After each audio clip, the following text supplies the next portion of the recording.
ನೋಡಿ, ನಮ್ಮ ನೀರು ನಮ್ಮ ಹಕ್ಕು. ಅವರು ಒಂದು ಪೊಲಿಟಿಕಲ್ ಸ್ಟ್ಯಾಂಡು. ಅವರ ಬೇರೆ ಬೇರೆ ಹಿಂದೆ ಕೂಡ ಜಯೇಶ್ಪಟ್ಟಿ ಅಂತ ಮುಖ್ಯಮಂತ್ರಿ ಕೂಡ ಹೋಗಿ ಮಾತುಕತೆ ಎಲ್ಲ ಕೂಡ ನಾವು ನ್ಯಾಯಾಲಯಕ್ಕೆ ಹೊರ ಹೋಗಿದ್ದೀವಿ. ನ್ಯಾಯಾಲಯದಲ್ಲಿ ನಮಗೆ ನ್ಯಾಯ ಸಿಗ್ತದೆ ಅಂತ ಒಂದು ವಿಶ್ವಾಸ ಇದೆ. ಅವ್ರು ಏನು ಬೇಕಾದ್ರೂ ಪ್ರಯತ್ನ ಮಾಡ್ತಾರೆ. ನ್ಯಾಯಾಲಯಕ್ಕೆ ಯಾರು ಅಡ್ಡಿ ಮಾಡೋಕ್ಕಾಗಲ್ಲ. ಅವ್ರದ್ದೇನಿದೆ ವಾದ ಅವ್ರು ಬೇಕಾದ್ರೆ ಮಾಡ್ತೀವಿ. ನಮ್ಮ ವಾದ ನಾವು ಮಾಡ್ತೀವಿ. DPR ಕೂಡ ಕರ್ನಾಟಕ ಹಾಕಿಲ್ಲ ಅಂತ ಕೇಂದ್ರ ಅವ್ರನ್ನ ಸುಳ್ಳು. ಅವರು DPR ಅಂದರೆ DPR ಹಾಕಿದ್ದೀವಿ. ಯಾರಾಗಿದೆ DPR ನಾವು ಹಾಕಿದ್ದೀವಿ. DPR ಹಾಕಿದಕ್ಕೆ ಹಿಂದೆಲ್ಲ ಬಂದಿತ್ತು. We are very firm. Mekedatu ಯೋಜನೆ ಏನೇನು ಮಾಡಬೇಕು ಅದಕ್ಕೆಲ್ಲ ಮಾಡಿದ್ದೀವಿ. ಸೆಂಟ್ರಲ್ ಗೌರ್ಮೆಂಟ್ ಬಂದಿದೆ. ಕೋರ್ಟಲ್ಲೂ ಕೂಡ ನಾವು ಲೀಗಲಿಗೆ ಮಾಡ್ತೀವಿ. ಸ್ಟಾಲಿನ್ ಅವರು ಒಪ್ಪಿಸಿ ಯೋಜನೆಗೆ ಮಾಡಲಿ ಅಂತ BJP ಆಗ್ರಹ ಮಾಡಿದ್ದಾರೆ ಸರ್. ನಿಮ್ಮ ಫ್ರೆಂಡ್ ತಾನೇ ಅವರು ಮಾಡಿಸಲಿ ಹೇಳ್ಬೋದು. ಅವ್ರದೇ ಆದಂಥ ಪೊಲಿಟಿಕಲ್ ಸ್ಟೇಟಸ್ ರಾಜ್ಯದ ಸ್ಟ್ಯಾಂಡ್ ಇರುತ್ತಲ್ಲ. ದೇವೇಗೌಡರು ಕುಮಾರಸ್ವಾಮಿ ಹೇಳಿದ್ರು ನಾವು ಕೈ ಹಿಡಿದು ಬರ್ಸ್ಕೊಡ್ತೀನಿ ಅಂತ. ಅವರಾಗಿ ಬರ್ಸ್ಕೊಡೋಕ್ಕಾಗಲ್ಲ. ಅದನ್ನು ಕೇಳ್ತಾ ಇರೋದು ನಾವು ಒಂದೇ ರೀತಿ ಕೈ ಹಿಡಿದು ಬರ್ಸ್ಕೊಡ್ತೀನಿ ಅಂತ ಹೇಳಿದ್ರೆ ಯಾರು ಬರ್ಸ್ಕೊಡೋಕ್ಕಾಗಲ್ಲ. ನನಗೆ ಕೆಲವು ರಾಜಕೀಯದಲ್ಲಿ ಬೇಕಾದಷ್ಟು ಒತ್ತಡಗಳಿರ್ತದೆ. ಬಟ್ ನನಗೆ ನ್ಯಾಯಾಲಯ ಮತ್ತು ಇವತ್ತು ಅವ್ರು ನಾನು ಮನವಿ ಮಾಡ್ಕೊಳ್ತೇನೆ. ಇದು ನಿಮ್ಗೆ ಅನುಕೂಲ, ನಮಗಿನ್ನ ಜಾಸ್ತಿ ನಿಮ್ಗೆ ಅನುಕೂಲ. ವೇಸ್ಟ್ ಆಗೋ ಸಮುದ್ರ ಹೋಗೋ ನೀರನ್ನು ತಡೆಯೋಕ್ಕೋಸ್ಕರ ಈ ಯೋಜನೆಗೆ ದಯವಿಟ್ಟು ಸಹಕಾರ ಮಾಡಿ ಅಂತ ಅವ್ರಿಗೂ ಹೇಳ್ತಾ ಇದ್ದೀನಿ. ಮತ್ತು ಆಂಧ್ರ ಕೂಡ ನನಗೆ ಅಲ್ಲಿ ಚೀಫ್ ಮಿನಿಸ್ಟರ್ಗೆ ರಿಕ್ವೆಸ್ಟ್ ಮಾಡಿದ್ದೆ. ಅವ್ರು ಡೇಟ್ ಕೊಟ್ಟ ತಕ್ಷಣ ಹೋಗ್ತೀವಿ. ನಿಮ್ಮ ಹೇಳಿಕೆ ವಿರುದ್ಧ BJP ಇವತ್ತು ಈ ರಾಜ್ಯಾದ್ಯಂತ ಹೋರಾಟ ಏನು ಹೇಳಿ? ಸಂವಿಧಾನ ಯಾರು ನನಗೇನು ತಲೆಕೆಟ್ಟಿದ್ಯಾ? ಯಾರಿದ್ರ ಬಗ್ಗೆ ಪ್ರಸ್ತಾವನೆ ಮಾಡ್ತಾ ಇದ್ದಾರೆ ಅವ್ರಿಗೆ ತಲೆಕೆಟ್ಟಿದೆ.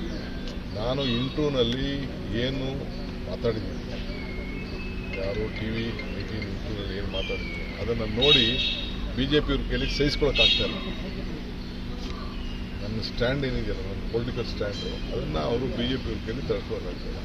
ಎಲ್ಲಿ ಹೇಳಿದ್ದೀನಿ ಸಂವಿಧಾನ? ಇನ್ನು ಅವ್ರ ಪಾರ್ಟಿಯವ್ರು ಹೇಳಿದ್ದು ಸಂವಿಧಾನ ಮಾಡ್ತೀನಿ ಅಂತ ಅವ್ರು ಹೇಳಿದ್ದು. ಎಲ್ಲಿ ಹೇಳಿದ್ದೀನಿ ಸಂವಿಧಾನ?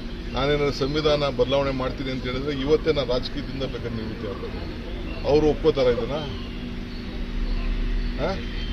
ನೋಡ್ಲಿ ಅದನ್ನ ಎಲ್ಲಿ ಹೇಳಿದ್ದೀನಿ ನಾನು?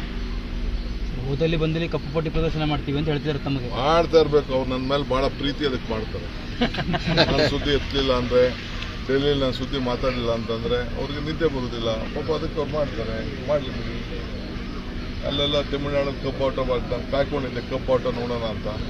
ಬರೀ ನಿಮ್ಮ ಮೈಕ್ ಮಾತ್ರ ಕಾಣ್ತಾ ಇರ್ತಾರೆ. ಕಬ್ಬುದಲ್ಲಿ ಆಟ ಅಂತೂ ಕಾಣ್ತಿಲ್ಲ. ಸುಳ್ಳು ಅವೆಲ್ಲ ಏನು ಹೇಳ್ತಾ ಇದ್ದಾರೆ ಅದ್ರಲ್ಲಿ ಯಾವ ಅರ್ಥನೂ ಇಲ್ಲ. ಅವ್ರಿಗೆ ತಡ್ಕೊಳಕ್ಕಾಗಲಿಲ್ಲ. ನಾನು ಇವತ್ತು I am telling to all my friends, media friends and political friends, please watch the entire intro, what I have spoken on that day. From starting to the end. They can't digest what I have spoken. I have spoken the truth. Whatever is there, I am not ready to, if anything is there, I would have accepted it. ನನಗೆ ನಾನೇನಾದ್ರು ಹೇಳಿದ್ರೆ ಒಪ್ಕೊಳ್ತಿದ್ದೆ. ನಾನೇನು ಸಂವಿಧಾನ ಬಗ್ಗೆ, ನಾವೇ ಸಂವಿಧಾನನ ನಮ್ಮ ಪಾರ್ಟಿಲಿ ಸಂವಿಧಾನದ ರಕ್ಷಣೆ ಮಾಡೋಕ್ಕೆ ಮಾಡಿರೋದು, ಸಂವಿಧಾನದಲ್ಲಿ ಮಾಡ್ತಿರೋದು.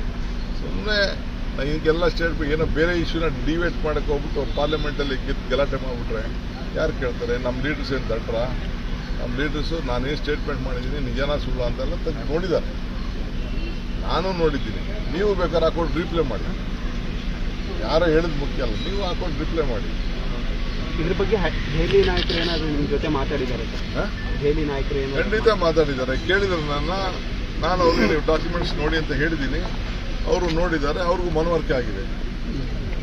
ಅವರು ಗಾಬರಿಯಾಗಿ ಕೇಳಿದ್ರು ನನ್ನ, ಇದೇನು ಈ ಥರ ಮಾಡಿದ್ರಲ್ಲ ಏನು ಅಂತಂದ್ಬಿಟ್ಟು. ಆಮೇಲೆ ನಾನು ಯಾರೋ ಫ್ರೆಂಡ್ಸ್ಗೆ ಹೇಳ್ಬಿಟ್ಟು ನಾನೇನು ಮಾತಾಡಿದೆ ಅಂತ ಅಂದ್ಬಿಟ್ಟು ಅದನ್ನು ಅವ್ರಿಗೆ ಪಾಸ್ ಆನ್ ಮಾಡಿದೆ. ಎಲ್ಲ ನೋಡಿದ್ದಾರೆ. ಫೋನ್ ಟ್ಯಾಪ್ ಆರೋಪ ಮತ್ತೆ ಕೇಳಿ ಗೊತ್ತಲ್ಲ? ಫೋನ್ ಟ್ಯಾಪ್ ಆರೋಪ ನಿಮ್ಮ ಕೆಲವು ಶಾಸಕರು CMಗೆ ದೂರು ಕೊಟ್ಟಿದ್ದಾರೆ. ಫೋನ್ ಟ್ಯಾಪ್ ಆಗ್ತಿದೆ ಅಂತ ಒಂದು ಕಡೆ. ಅಶೋಕ್ ಅವರು ಆರೋಪ ಮಾಡಿದ್ದಾರೆ. ಅಶೋಕ್ ಮತ್ತೆ ಕುಮಾರಸ್ವಾಮಿ ಅವರ ಫೋನ್ ಟ್ಯಾಪ್ ಆಗ್ತಿದೆ ಅಂತ ಖುದ್ದಾಗಿ ಅವರೇ ಆರೋಪ ಮಾಡಿದ್ದಾರೆ. ನನಗೆ ಗೊತ್ತಿದ್ದಂಗೆ ನಾನು ಜೈಲಲ್ಲಿದ್ದಾಗ ನಮ್ಮ ನಿರ್ಮಲಾನಂದ ಸ್ವಾಮಿದು ಫೋನ್ ಟ್ಯಾಪಿಂಗ್ ಆಗಿದೆ ಅಂತ ನಾನು ಪೇಪರ್ ಓದಿದ್ದೆ.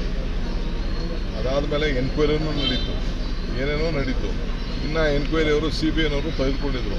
ಇನ್ನು CBIನವರು ಅದನ್ನೆಲ್ಲ ರಿಪೋರ್ಟ್ ಕೊಟ್ಟಿದ್ದಾರೆ ಅಂತ ಹೇಳ್ತಾ ಇದ್ರು. ಫಸ್ಟು CBI ಇರುವಂಥ ರಿಪೋರ್ಟ್ನ ದಯವಿಟ್ಟು BJP ಗೌರ್ಮೆಂಟ್ ಅವರು ಅದನ್ನು ಬಿಡುಗಡೆ ಮಾಡಲಿ, ಆಮೇಲೆ ಮಿಕ್ಕಿದೆಲ್ಲ ಮಾತಾಡ್ತಾರೆ. ಆರೋಪ ಸುಳ್ಳ ಸರ್?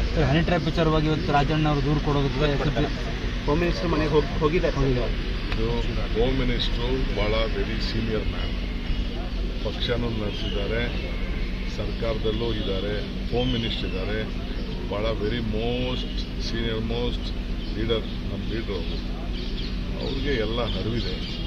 ಅವ್ರು ಏನು ಬೇಕಾದ್ರೂ ಅಸೆಂಬ್ಲಿಲೂ ಹೇಳಿದ್ದಾರೆ, ಮುಖ್ಯಮಂತ್ರಿ ಹೇಳಿದ್ದಾರೆ, ಎಲ್ಲ ಥರದ ತನಿಖೆ ಮಾಡ್ತೀವಿ ಅಂತ ಹೇಳಿದ್ದಾರೆ. ರಾಜಣ್ಣ ಅವ್ರಿಗೆ ಏನು ನ್ಯಾಯ ಒದಗಿಸ್ಕೊಡ್ಬೇಕು, ಪಕ್ಷಕ್ಕೆ ನ್ಯಾಯ ಒದಗಿಸ್ಕೊಡ್ಬೇಕು, ಯಾರು ತೊಂದರೆ ಆಗಿದೆ ಅವ್ರು ನ್ಯಾಯ ಒದಗಿಸ್ಕೊಡ್ಬೇಕು, ಎಲ್ಲರೂ ಕೂಡ ನ್ಯಾಯ ಒದಗಿಸ್ಕೊಡ್ಬೇಕು.